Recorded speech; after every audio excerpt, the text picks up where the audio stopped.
So several months ago, I made a video. It was about someone named Brian who claimed to be from Apple support who needed to remote into my computer while I accessed my bank account. The reason behind the call is we have detected unusual activity on your account. Well, I didn't fall for it. I called him out and I asked him where he was from, and he said India. He said that he was locked in a call center and forced to scam people like me. Alias Talaburia in the call center right now. So I told him that I'd give him $20 if he told me his story. And then I paid him $80 more if he would give me a list of all the phone numbers his boss asked him to call. Well, I posted that video and a lot of people freaked out. They were like, "You're gonna get Brian killed. How could you not mask his voice?" And then there were some people saying, "He's not in India. That's not an Indian accent. And he sounds like a kid." And I thought, okay, and I looked into it. And I found out that this same dude emailed me months before claiming to be a postal service employee named Wade Dormany. And he mailed me a large shipment of empty boxes to me and said that if I didn't pay for them, I could be penalized by the IRS. And so I eventually was able to learn whoever this wasn't in India. He was in Georgia. And the email address that he used to order the boxes belonged to someone named Logan. Well, when I uploaded that video, I got a message from a viewer in Georgia who said, "Just watched your latest video. Hilarious that he is located where I lived for about 9 years. McDonough is in Henry County, lived in the county since the 80s. Never expected one of your scam videos to land so close to home, of all the places across the country and in the world." And that's when I thought, wait a minute. Wade's email address was Wade Dormany Henry Co. Henry County. Why did he name it that? Because Wade Dormany is a school teacher in that area. This is getting weird. And it's about to get a lot weirder because today is the third installment in this bizarre trilogy. So forget about all of that for just a minute. A few weeks ago, I get an email from someone at Hartsfield International Airport who says, "Hello, this is Casey from Online Baggage Services, and I was recently made aware that we contacted you on the behalf of some luggage that was left behind at the airport. You then got into contact with our security agent, Mike Davidson, and he has reported that he has not heard from you. Would you like to claim this luggage as it does contain some personal items such as a 2016 MacBook Pro, Canon G7X Mark III, Bose headphones, and a bag of Doritos nacho cheese chips? Please get back to us and we can help you get this luggage back to you at no cost since our agency has determined that you do not have the funds to pay us. Thanks, Casey." Well, this is weird. I haven't flown anywhere recently. Do they have me mistaken for somebody else? And how did they get my email? But I decided to play along and I responded and I said, "Hello, okay." They said, "Can you please accept the Google Hangouts invite so you can be connected to one of our security agents?" Why in the world would they contact me on Google Hangouts? Why don't they just call me? But he says, "We have just sent the Google Hangouts invite. Please accept." So I see the invite and I accept it. And then he said, "Hello, this is Casey from Online Baggage Services and I was recently made aware," whatever, it's the same message from the email. So I responded and I said, "Please return my Doritos." "Okay, are the Doritos the only item you want back?" "Yes." "Okay, may I have a mailing address for you?" So I give him my P.O. Box address. "Okay, I will forward this to our travelers department and I will get back to you." And he goes on to say, "Okay, so since the item is not worth more than $100, you will not be qualified for free shipping on your item."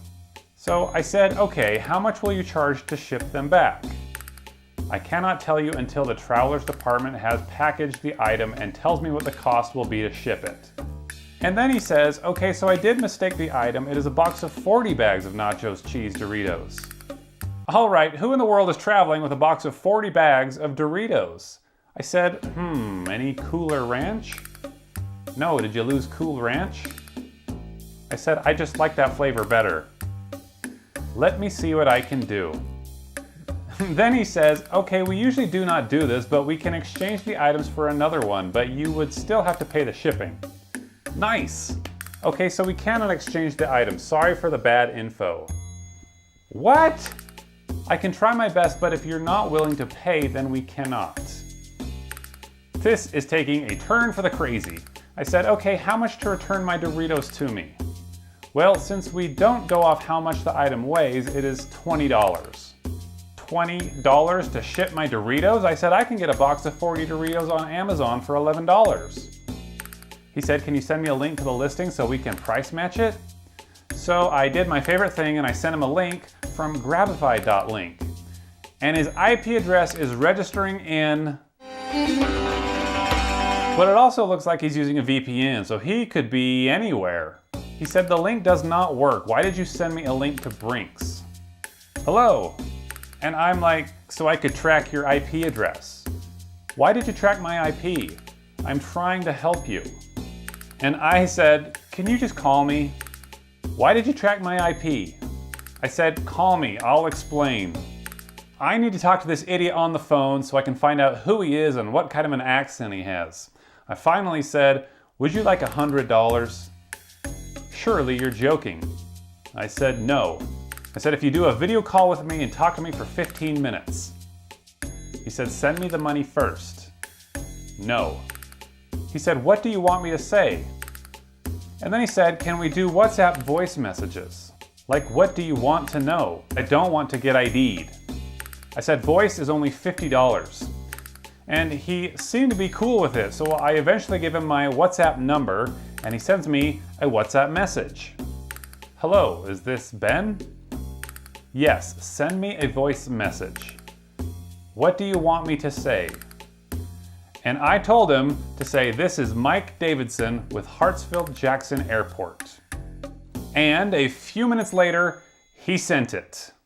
Hello, this is Mike Davidson. I'm calling from Hartsfield. What? It's Brian from India, and Wade from the post office, and now Mike from the airport. This stupid kid has been trying to rip me off for a year. What other scams has he been behind? Well, a couple of hours after I realized this, I start getting phone calls from numbers that I don't recognize, and they start leaving weird voice messages. Hey, Ubu. What's happening, boy? These guys are scammers and I hope you die. What is this crap? Finally, I'm able to actually speak to someone, and I ask him what's going on. And he tells me that someone has posted my number on TextScammersUnited.com saying that I'm an Apple scammer trying to log into people's bank accounts. So now I've got all these goons phone spamming me. So I thought it's time to ruin this kid. So we know that he's in Henry County, Georgia. We have a PayPal address with a woman's name that he asked me to pay into a few months back. I have the email address that he used to order a ton of boxes. And we have a name associated with that email. It's Logan. I don't find anything with the kid's name, but I look up the woman's name on the PayPal address that he used, and I find one in McDonough, Georgia on Facebook. And guess what? She has a son named Logan. So when I call him out using the pictures from his mom's Facebook page, he says, dude, don't. I'm leaving you alone. I'm scared as Now, I'm censoring this stuff because I'm not going to dox him in front of the whole world. He's a kid. But I think his mother and the city's police department might be interested to know what their boy has been up to. So, Logan's mom, when you see this video, I want you to know that you've raised a pretty clever kid. But he did make one big mistake. And that was thinking that he could outsmart Pleasant Green.